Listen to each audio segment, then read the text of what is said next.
Tu veux qu'on commence? T'es prêt? Ouais, vas-y. J'ai hâte d'entendre ta blague pour l'intro. Let's go. C'est quoi le nom du podcast déjà? Projection perdue. Projection perdue. Ok. C'est ça l'introduction. Parce qu'en soi, elle est vachement bien. 100K. Oh. T'es mort? Ouais, man. L'imprévu, qu'est-ce que ça veut dire? Dis-lui, mon ami. Il n'est pas question de le laisser s'approprier ton pouvoir. C'est ce que je viens de lui dire.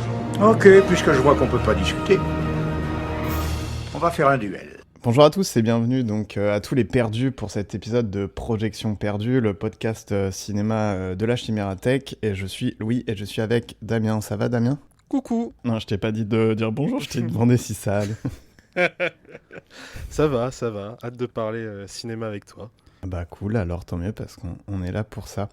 Et aujourd'hui, on est là pour parler du coup Mademoiselle, donc un film de Park Chan-wook. C'est un thriller psychologico-érotique, donc un film sud-coréen qui est sorti en 2016 et c'est une adaptation du roman Du bout des doigts de Sarah Waters.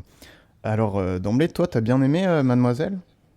Moi, j'ai adoré, ça a été une véritable gifle. Je l'ai rattrapé un peu après tout le monde, vraiment avec du retard, parce que je crois que c'est une époque où je rattrapais pas mal de réals coréens. Bon, il y a Bong Joon-ho que je suivais depuis longtemps, mais il me manquait pas mal à ce niveau-là pour la culture. Et quand j'ai quand je suis tombé sur Mademoiselle, j'ai été époustouflé. Vraiment, c'est un film que je trouve magnifique à bien des égards et avec un rythme prenant vraiment incroyable. Toi, t'avais déjà vu des films de Park Chan-wook, c'était quoi ton rapport à ce cinéma-là? Ouais, en fait, Park Chan-wook, Mademoiselle m'a tellement mis une gifle que durant longtemps, je disais que c'était le premier Park Chan-wook que j'avais vu. Mais toi-même, tu m'as fait la remarque en me demandant, mais Damien, il y a très longtemps, t'as vu Old Boy. Et en fait, je me suis rendu compte que j'avais déjà eu un contact avec lui bien avant. Et Old Boy, qui est d'ailleurs aussi une adaptation, mais pour le coup d'un manga si je me trompe pas. Et là où Mademoiselle est intéressant, c'est que finalement il fait un peu ce que fait les studios américains, c'est-à-dire que tu te retrouves avec une adaptation du coup qui n'est pas d'origine japonaise, mais qui du coup d'origine coréenne, mais qui l'adapte derrière finalement à son univers et il le fait avec précision. Bon, j'ai pas lu le bouquin, donc je peux pas dire s'il est Ouais. vraiment très bon, mais je sais que Park Chan-wook appartient à ce tâche d'or du cinéma coréen d'où sort toute une génération dont Bong Joon-ho fait partie. Bah, il est un peu précurseur, j'ai l'impression aussi, comme il y a eu l'espèce de vague des thrillers coréens. Alors, il y en avait déjà avant, mais c'est vrai que pour le grand public, il y a vraiment une vague où il y en a qui ont été beaucoup plus connus, et j'ai l'impression que Park Chan-wook, il arrive un peu avant avec la trilogie de la vengeance. Donc All Boy, ouais, Non, mais c'est All drôle que Boy, tu parles de trailer, justement, parce que l'acteur qui joue le comte, alors ça va être horrible parce que je vais massacrer plein de noms, mais Han Jung-ho a une carrière assez solide dans les trailers, notamment tu le retrouves dans le casting de Chaser, The Terror Live et The Murderer. Donc c'est pas, enfin les acteurs coréens généralement ils ont beaucoup de différents trucs, ils jouent dans énormément de comédies. D'ailleurs, l'oncle, le comte et la servante qui jouent dans le film, ils ont tous joué dans la série Entourage qui est remplie de caméos. Mais c'est un acteur du coup qui est habitué normalement au trailer. ouais. Donc The Chaser, pour retrouver, c'est de Na Hong-jin, je crois. Vérifier. En fait, c'est marrant parce que c'est une adaptation d'un roman britannique et je trouve que ça se ressent vraiment dans le film parce que généralement, quand c'est des adaptations de romans, il y a toujours des personnages assez travaillés. On sent que Park Chan-wook, c'est un gros fan d'Hitchcock et c'est un des films d'Hitchcock, il me semble, qui a voulu le lancer dans le cinéma. Park Chan-wook qui faisait des études de philo de base. Et je trouve que ça se ressent dans celui-là et aussi dans son dernier. Je sais pas si t'as vu Decision to Live. Ouais, je l'ai vu.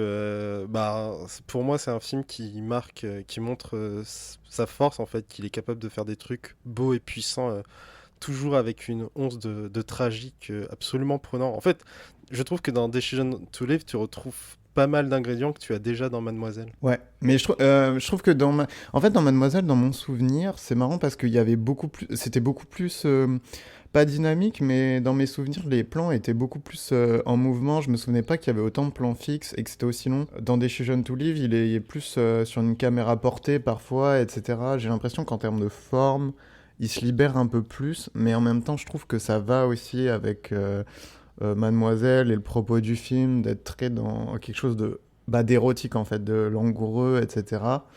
Parce que le film du coup va parler d'un amour et va se dérouler un peu comme un oignon, c'est-à-dire qu'on va avoir des retours dans le temps et on va en apprendre plus exactement comme un film comme dans Glass Onion ou dans les films un peu les Whodunit. C'est intéressant Ou dans- que tu parles Ouais. de- du film, parce qu'en soi, on en parle depuis quelques minutes, mais on n'a toujours pas parlé de l'intrigue. Donc, pour faire vite, c'est un film qui se passe en Corée du Sud sous la domination nippone dans les années 30. Et on a Sok-hee qui est engagée comme servante d'une riche japonaise, Dame Hideko, laquelle vit recluse dans un immense manoir sur la coupe d'un oncle tyrannique. Et Soki obéit aux ordres du comte Fujiwara, lequel on a appris à fortune de Hideko et qui n'est pas un comte, en fait, qui est un escroc. Probablement, on va éviter de spoiler dans le podcast, mais forcément, il y a des choses qu'on va révéler.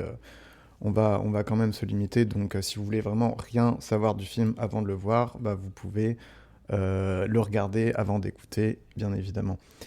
Moi, mon rapport à Park Chan-wook, je reviens là-dessus parce que toi, t'en as un peu parlé, c'est que j'avais vu Old Boy et j'avais bien aimé, mais c'est vrai que c'est pas mon préféré parce que il y a, avec la fin, bon, c'est un vieux film, je pense que je peux spoiler, il y a toute une affaire d'hypnose que moi j'y crois moyen, même si l'hypnose c'est quand même baqué par la science, mais là je trouve que c'est quand même un peu gros. Et du coup j'avais vraiment préféré les autres, Lady Vengeance et Mr. Vengeance, il me semble. C'est drôle parce que t'as dit que t'allais pas trop spoiler et t'as dit qu'il y a juste une affaire d'hypnose, mais en soi, c'est pas un spoil. Vu que Ah tu bon, dis c'est rien. pas En fait, techniquement, tu ne dis pas qui est impliqué et quelle est l'implication que ça a dans l'intrigue, en fait. Ouais, mais tu sais, des fois, il y a tellement des nazis du spoil en mode ils veulent même pas savoir le titre du film avant de le voir, limite. Tu sais, faut faire gaffe.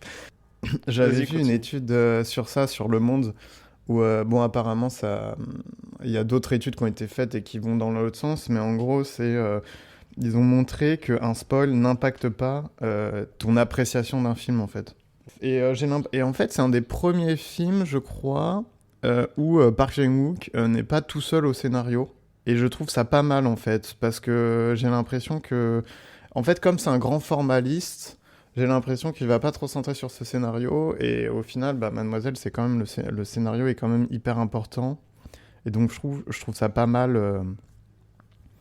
je trouve ça pas mal qu'il se fasse aider. Et je trouve que ça se sent, quoi. Parce qu'il y avait eu vraiment un moment où ces films étaient quand même beaucoup moins appréciés, juste après la trilogie. Je sais pas si toi, t'en avais vu d'autres. Je crois que j'ai vu Lady Vengeance, mais très tard. En vrai, je crois que j'ai vu que 3 films. Enfin, j'ai vu une trilogie finalement de Park Chan-wook qui n'en est pas une, mais c'est vraiment Old Boy, Mademoiselle et Decision to Live. Et t'as raison, il y a vraiment un step-up assez impressionnant entre Old Boy et et Mademoiselle.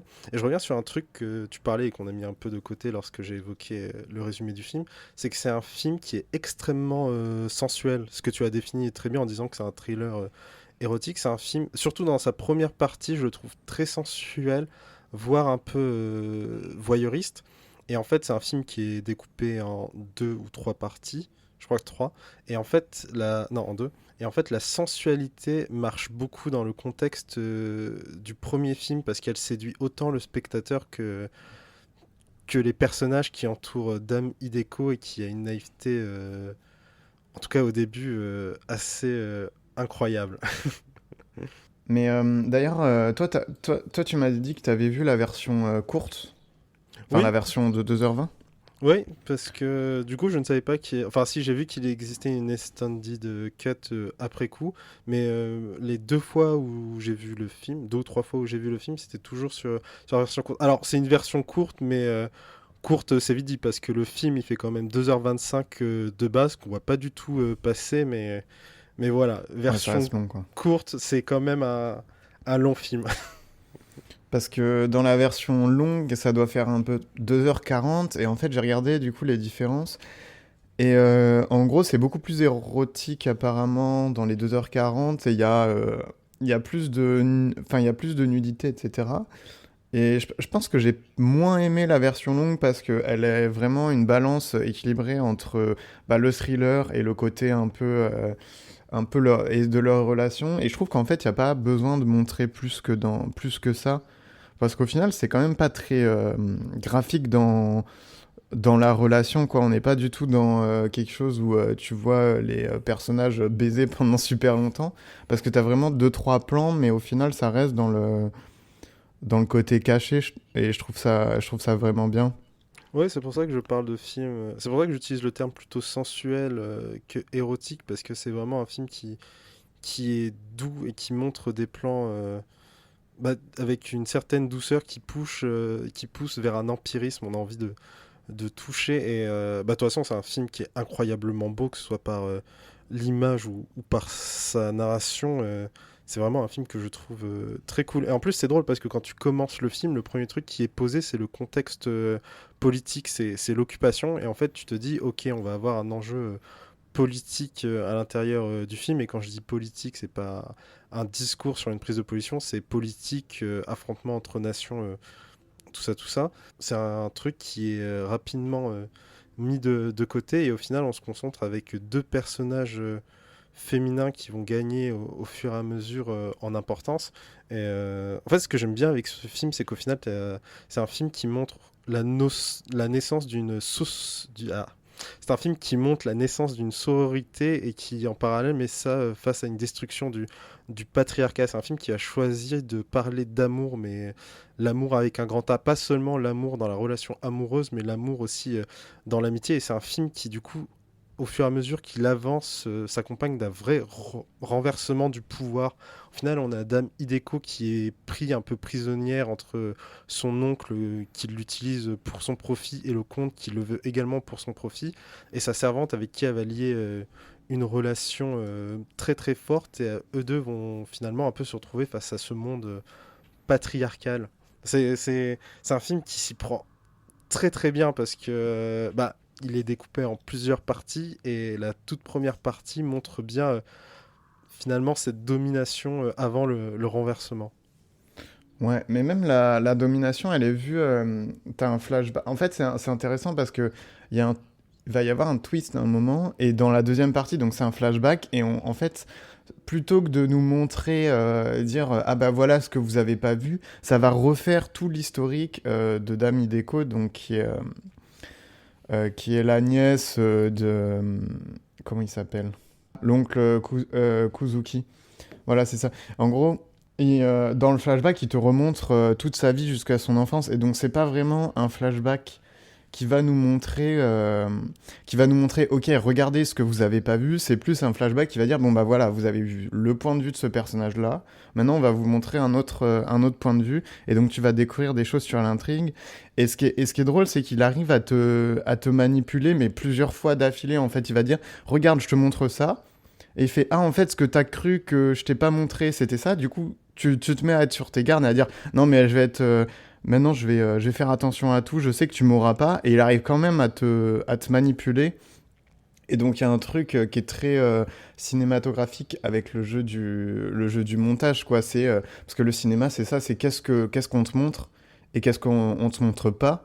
Et des fois, tu vas revoir la même scène qui va être juste rallongée, et tu vas voir que bah, juste la fin d'une conversation ou le début d'une conversation, en fait, le contexte va te montrer complètement autre chose, quoi.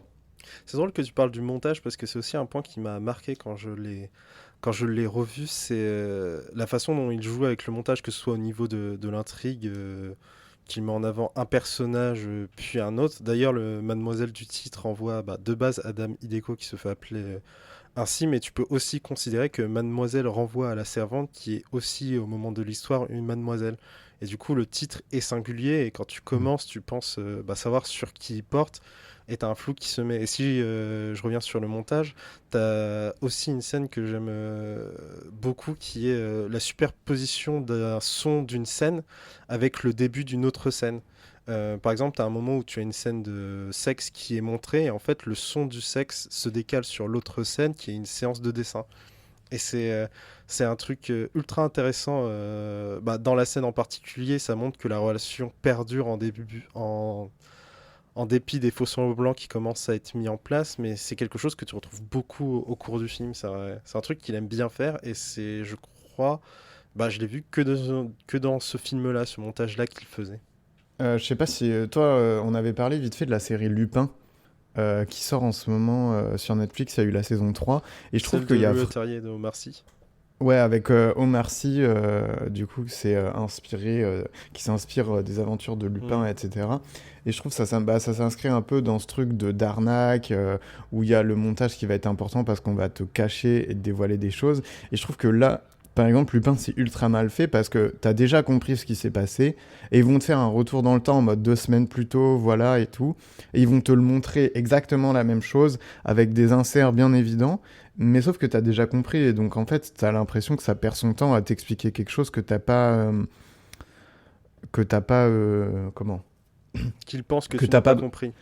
Ouais, c'est ça, exactement. Ils pensent que t'as pas compris. Et donc ça fait que la série, t'as l'impression qu'elle se sent supérieure à toi, et je trouve que c'est pas du tout le cas de Mademoiselle, parce que là où ça fonctionne, c'est qu'on est tellement proche des personnages que t'as pas l'impression que c'est on vient de taper sur l'épaule et on te dit non mais t'as pas bien compris, regarde, moi je vais te montrer, je suis trop malin. T'as plus l'impression que c'est que le réal il t'invite enfin il te prend par la main et il te dit bon bah voilà, en fait je crois que t'as pas bien regardé. Personnellement, au jeu des comparaisons, je trouve que c'est un film qui a plus de liens avec deux autres films qui sont sortis en 2019, qui sont Parasite du coup de Bong Joon-ho et Le Portrait de la jeune fille en feu de Céline Sciamma. Parce que dans Parasite, tu retrouves un peu ce jeu des faux semblants, tu retrouves aussi l'idée de l'escroquerie. Bon, t'as pas Enfin, t'as pas exactement de... Bon, si techniquement t'as des flashbacks vu qu'on t'introduit les membres de la famille qui sont présents et tout, mais c'est pas vraiment des flashbacks vu qu'on te montre soit comment ils arrivent, soit comment ils se sont entraînés pour arriver là. Et dans Le Portrait de la jeune fille en feu, c'est au final tu retrouves ce truc de... On met deux femmes côte à côte, une qui est un peu bourgeoise, noble, et l'autre qui est là pour la servir et finalement qui vont se lier. Et en fait, je trouvais ça... intéressant parce que vraiment en revoyant Mademoiselle, ça m'a sauté aux yeux. Je me suis demandé si ça n'avait pas ouvert des portes à ces films vu que Mademoiselle a été diffusée à Cannes et a fait bonne impression. Et derrière, tu as Parasite qui arrive, qui remporte Cannes. Tu as Le Portrait de la jeune fille en feu. Je vais vérifier, mais je crois qu'il est aussi passé à Cannes. Le truc c'est qu'il faut faire gaffe parce que je trouve qu'avec les films d'amour entre deux femmes, donc les films d'amour lesbien, il y a toujours aussi le risque que ce soit un truc très,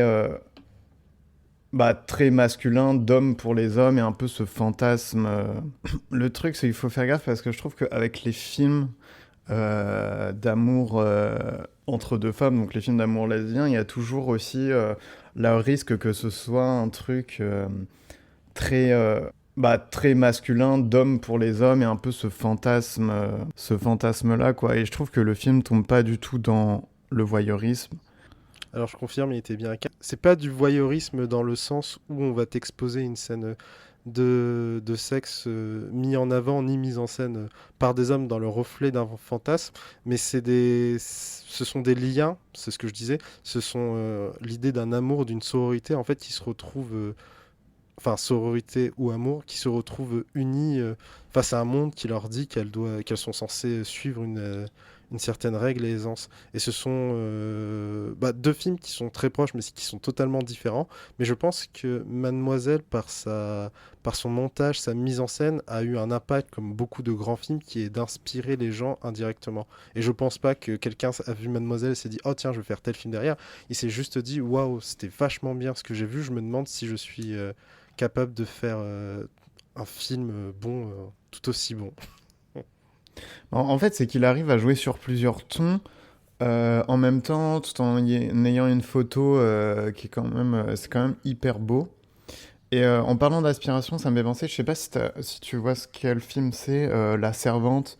C'est un film des années de 1960, je crois, qui est un film coréen, connu en Corée. Et donc c'est l'histoire justement d'une personne qui vient et qui devient la servante d'une famille bourgeoise. Et il y a tout un jeu d'étage aussi, et c'est un film qui a inspiré Parasite. Et le film en version, et qui a fait l'objet de plusieurs remakes. Il y a un remake qui s'appelle The Housemaid. Et c'est marrant parce que le film de Mademoiselle, du coup, le film en anglais, c'est The Housemaiden. Et je pense que c'est un film qui a été une pierre angulaire dans le cinéma coréen, et donc il y a beaucoup de films coréens qui font passer à ce film-là, bah, notamment avec la lutte des classes et une personne qui vient servir une autre. Ouais, tu retrouves tout ce qui est affrontement économique et éventuellement patriarcat. Alors, je n'ai pas vu The Servante, mais je sais que tu m'en as beaucoup parlé. Il y en a beaucoup qui m'en ont parlé, notamment à la sortie de Parasite, pour m'expliquer que c'était un Ouais. film fondateur très important en Corée, et je suis pas étonné qu'il ressurgisse ainsi. Il y a un point qu'on n'a pas traité et je voudrais quand même en parler parce qu'on parle de l'image, on parle du montage, mais je voudrais aussi attirer l'attention sur la musique que je trouve incroyable, Ouais. notamment, alors j'ai fait mes devoirs, la 32e musique qui s'appelle Mai Tamako et Mai Soeki par du coup le musicien du film qui est Yo Young-wook et en fait qui me rappelle épilogue de Lee Byung pour Deux sœurs de Kim Jong-un ou Promise d'Akira Yamaoka dans Silent Hill. Et pour donner une idée de la musique, bah, c'est une musique très intense avec des envolées par moment et elle me rappelle un peu le style de Ludovico Einaudi que j'aime beaucoup en musique de film.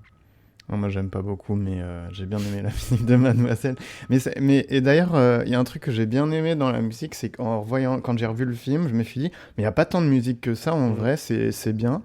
Et en fait, j'ai revu, du coup, les passages, et en fait, la musique est quand même très présente, mais pendant le film, elle m'a pas du tout sauté aux yeux. Et ça paraît comme un défaut, ce que je vais dire, mais je trouve ça bien quand un film, je me rends pas compte qu'il y a de la musique dans un film, parce que ça veut dire que ça m'a pas sorti du film. Je sais que c'est un truc qui me dérange vraiment, l'utilisation de la musique abusive dans pas mal de films. Et là, c'est pas. La musique est bien en la réécoutant, mais en même temps, bah, elle sort pas du film, quoi. Mais en fait, quand tu fais oh là, je parlais comme si j'étais un pro qui réalisait des films. Quand tu fais un film, en fait, bah, c'est logique, il faut que tu doses bien ta musique et que tu la choisis bien. Et en fait, la force de Mademoiselle, et c'est là où ça devient intéressant, c'est que la musique, je m'en suis rendu compte uniquement de sa présence dans la deuxième partie. C'est-à-dire au moment où tu suis Mademoiselle, où tu suis quelqu'un de la noblesse. Et en fait, quand tu regardes la première partie, la musique est extrêmement discrète. Et je me demande si c'est pas lié au fait que, vu que dans la première partie. Oula, attends, je me demande si je spoile pas en décrivant les parties. Mais dans la première partie, tu suis la servante et du coup, tu suis un personnage extrêmement discret. Et je pense que la musique qui est quand même présente, il y a deux, trois moments où on l'entend, mais la musique se fait discret par rapport au personnage que tu suis. Au final, c'est une musique qui fait corps avec ces personnages. Oui, c'est vrai qu'il y a une évolution de la musique aussi tout au long du film. Je voulais revenir aussi sur les objets, parce qu'il y a beaucoup d'inserts et d'objets.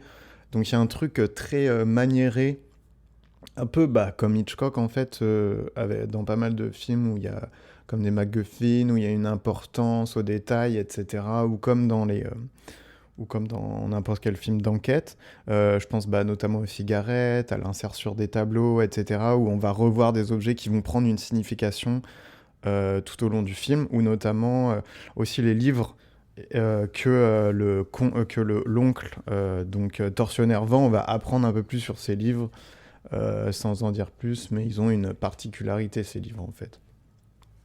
Il y a un truc qui est aussi fou, c'est, bah, on a dit l'image était très belle, mais c'est parce que la photo est très belle et que les décors sont super beaux, surtout que tu es dans un... En fait, c'est une des forces des pays asiatiques, c'est qu'on est dans les années 30 et du coup, ta modernité, elle se fait à travers de la voiture et éventuellement du téléphone, mais du coup, c'est des paysages qui gardent ce côté traditionnel des paysages... bah, comme on s'imagine le Japon, éventuellement la Corée, même si j'ai vu moins de photos qui y sont liées. Et du coup, ça permet de composer une image très très belle et très très, bah, du coup, noble. Et le truc qui est aussi drôle, c'est que bah, toute la première partie se passe dans le manoir et en fait, à aucun moment tu as la sensation de claustrophobie. Ce qui est assez particulier. C'est marrant parce que tu parles comment tu parles du fait qu'on reconnaît du coup les décors, etc. Mais tu vois aussi qu'à l'époque, les bourgeois, c'était quand même des bandeurs de l'Occident. À un moment, tu les vois à table et tu les vois qu'ils essayent d'adopter une manière occidentale. Et même quand le comte, enfin le gars qui se fait passer pour le comte, il prend un peu un déguisement à la Humphrey Bogart, et je trouve que ça va avec la mise en scène qui est très maniérée. très maîtrisé. Maîtrisé dans le sens, il n'y a pas un pet qui dépasse, c'est des tableaux, c'est des caméras, enfin, la caméra est hyper smooth. T'as toujours. Et ça va avec ce côté de représentation et un peu des faux semblants qu'il y a dans la bourgeoisie. J'allais dire à cette époque-là, mais en fait, c'est tout le temps le cas, hein. De toute façon, c'est un film qui repose énormément sur le faux semblant, c'est une de ses thématiques. Et il y arrive parfaitement. Comme tu l'as dit, c'est un film qui nous manipule, mais il nous force pas dans la manipulation. En fait, on en ressort et on était content d'avoir été manipulé, mais d'avoir eu raison quand même de croire en l'amour. Ouais, ça c'est beau. Drôle parce qu'on parlait du fait que le film était très sensuel, tout ça, mais l'une des particularités aussi, c'est que en France, lorsqu'il est sorti en salle, il était interdit aux moins de 12 ans, et lorsqu'il a été diffusé à la télé, il était moins de 16. Et du coup, ça montre, alors peut-être que la télé a eu la version, l'extended cut, mais ça montre la sensualité du film. Ben, c'est possible parce qu'il me semble que dans les versions courtes, je crois pas qu'il y ait de plans sur des seins. Et alors, doit y avoir, tu sais, des règles, une espèce de checklist un peu en mode, bon, s'il y a des seins ou un appareil génital, ça passe tout de suite moins de 16. Et je crois qu'il y a plus de visibilité dans la version longue. Mais en même temps, ça m'étonne pas que ce soit moins de 16 parce que t'as quand même, c'est quand même violent, hein. Je pense avec le truc où pour fouetter, là, c'est pas un faux, Ouais, ça. en fait, c'est pas de la violence. Bah, si, t'as un peu de violence visuelle, mais c'est de la violence qui est liée du coup aux moments érotiques du film qui sont assez particuliers. Mais du coup, qui est intéressant parce que c'est les moments que tu as avec l'érotisme et la violence, c'est des scènes qui impliquent une certaine élite économique. Et c'est intéressant parce que du coup, ça montre une certaine perversité de Ouais, l'élite au profit j'allais personnel dire. et instantané. Notamment, tu as Donc, un personnage littéralement qui est élevé pour le plaisir des autres. ouais, et ça, mais ouais, c'est ça, en fait, c'est pas très visuel, mais t'as quand même l'oncle qui est un gros pervers, Oui, un sadique. totalement. Mais il y a une scène, un moment quand même qui est un peu visuel où justement il y a comme enfin il a puni physiquement et où même ouais effectivement elle est élevée pour le plaisir des hommes quoi et pour ce regard-là donc assez sadique et je sais pas pourquoi tu pensais à Portrait de la jeune fille en feu Je et trouve que... Ah, vas-y. ça me fait penser, c'est marrant parce que là, elles arrivent à trouver une espèce de sororité à l'extérieur du regard des hommes, parce que les hommes, dans le film, leur regard n'est que un regard d'objectivation, et du coup, elles vont trouver leur force dans la sororité. Et dans Portrait de la jeune fille en feu, il n'y a pas d'homme, à part un seul, je crois, à un moment à la fin. Et il y a vraiment ce truc-là de, plutôt que de faire un film sur le regard masculin, on va juste supprimer les hommes du récit pour voir ce qui se passe quand il n'y a que des regards féminins là. Et c'est là où je trouve qu'on peut faire un parallèle. Justement, je pense que dans les trucs qui m'ont fait penser au Portrait d'un jeune fille en feu, hormis le fait que tu aies des cours des peintures qui est censé être le moment de rapprochement entre le conte et la demoiselle et qu'au final, avec certains montages, tu te rends compte que ça devient un moment de compréhension entre la servante et finalement mademoiselle. Tu as aussi tout ce côté où je considère que le portrait de la jeune fille en feu, certes, évacue les hommes, mais au final est rattrapé par eux, alors que dans Mademoiselle, les hommes sont présents et qu'elles vont réussir à y échapper à travers leur sororité. En fait, leur sororité se crée dans l'adversité, ce qui est un peu moins le cas, si je m'abuse, dans le portrait de la jeune fille en feu.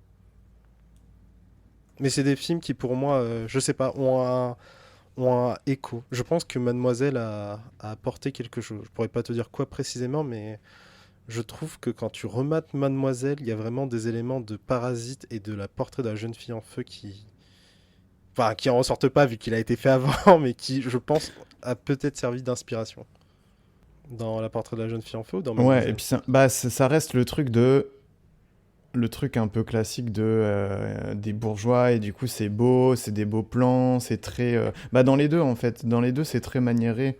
Après, si tu veux avoir des plans qui sont moches avec des bourgeois, faut regarder des films d'horreur. Parce que dans les films d'horreur, la bourgeoisie est mal montrée. Mais quand tu fais des films qui sont plus proches du drame ou éventuellement du thriller, ça change. Si tu prends par exemple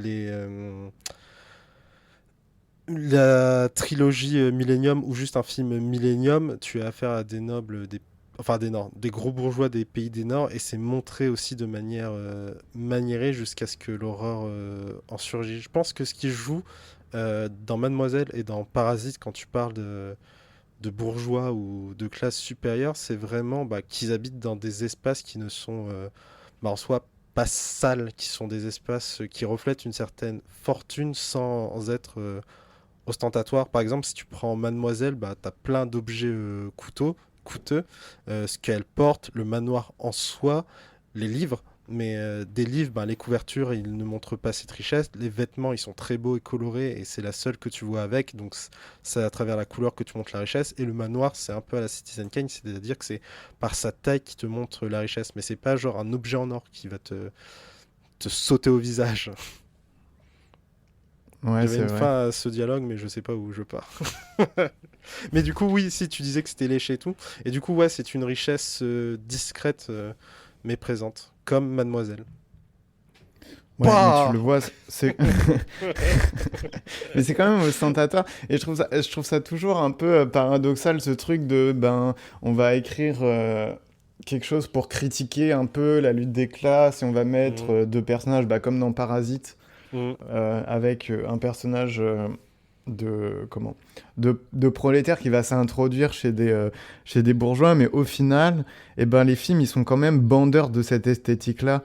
Enfin, ils vont toujours la mettre en avant parce que t'es content de voir cette esthétique-là au final, parce que ça reste un truc qu'on avait envie de voir, et du coup, ça joue toujours sur ce ton-là un petit peu. Mais t'as toujours ce truc, si on continue la comparaison entre Parasite et Mademoiselle, si tu compares la représentation des pauvres et des riches, la façon dont les pauvres sont montrés, ils sont montrés dans une accumulation d'objets qui ne... Enfin, leur espace est pris par des objets ou des personnes qui ne reflètent pas la richesse, là où les riches, justement, ont cet espace de vivre. Et c'est vraiment... c'est pas tellement en termes d'objets, mais c'est plus en termes d'espace de vie que ça fonctionne. Et dans Parasite, encore plus, vu que tu as tout un enjeu géographique par rapport à ça. Et après, si on veut pousser dans le détail, on peut se dire que dans Mademoiselle, indirectement, tu as aussi un espace géographique qui est celui de l'occupation nippone, ou c'est l'inverse, je ne sais plus. Mais tu as ce côté, Ouais. justement...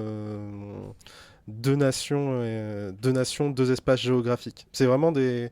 Enfin, tu retrouves dans d'autres films occidentaux aussi en termes de richesse, mais tu as vraiment ce côté jaunâtre, accumulation d'objets et de personnes versus beaucoup d'espace, beaucoup de lumière, une certaine blancheur qui est intéressant. Et oui, c'est ça, ça se passe quand le Japon a envahi la Corée. Il y a une espèce de hiérarchie dans les cultures, et on voit que les riches, ils sont comme, il faut s'assimiler au Japon, et il faut parler japonais, etc. Il y a un impérialisme japonais qui se fait pas mal. C'est drôle que tu parles de ça parce que récemment j'ai regardé un film coréen qui est sorti cette année et qui s'appelle Fantôme, et tu retrouves justement... c'est un film qui parle de la résistance coréenne sous l'occupation japonaise, et tu retrouves justement ce... L'histoire, c'est que tu as des espions du coup qui doivent être trouvés parmi un groupe, et ils se retrouvent dans un manoir qui sert de résidence aux soldats japonais. Tu as tout cet enjeu de, au final, d'avoir un grand espace face à un petit groupe Non, le qui en chat. fait accumule Pardon. des petits espaces. T'inquiète, parce que de toute façon, sur mon enregistrement, on t'entend pas dire non le chat. On arrive à 40 minutes. Est-ce que tu veux qu'on attaque la fin? Ouais, on peut attaquer la fin, parce que là, on va commencer à partir, puis les gens, ils vont nous traiter de gauchistes dès le début, quoi. Donc, Ouais. Moi, concernant, je vais introduire le fait que je suis hypé par la série de Parchment. Concernant mon Parchment Walk et voir ce qu'il va faire à l'avenir, il y a une série que j'attends beaucoup qui s'appelle The Sympathizer, qui est fait par HBO avec la participation de Sandra Oh et de Robert Downey Jr., qui est prévue en 2024 et il participe en tant que producteur mais pas en tant que showrunner. Mais c'est un truc que je veux beaucoup voir parce que c'est une série qui parle du Vietnam à la fin de la colonisation française du pays. Du coup, tu retrouves un truc d'occupation d'espace et j'ai hâte de voir ce que ça va donner. Donc on invite tout le monde à voir ou revoir, si c'est déjà fait, Mademoiselle de Park Chan-wook, c'était Projection perdue. Donc c'était un podcast de la Chimérathèque présenté par Damien et moi-même, Louis. Dans le prochain épisode, on parlera de possession et d'exorcisme. C'est sur l'exorcisme, quoi. On parlera de possession et d'exorcisme, ok? Bon bah salut Damien, à la prochaine. Salut Louis, à bientôt. Lost in time and lost in space.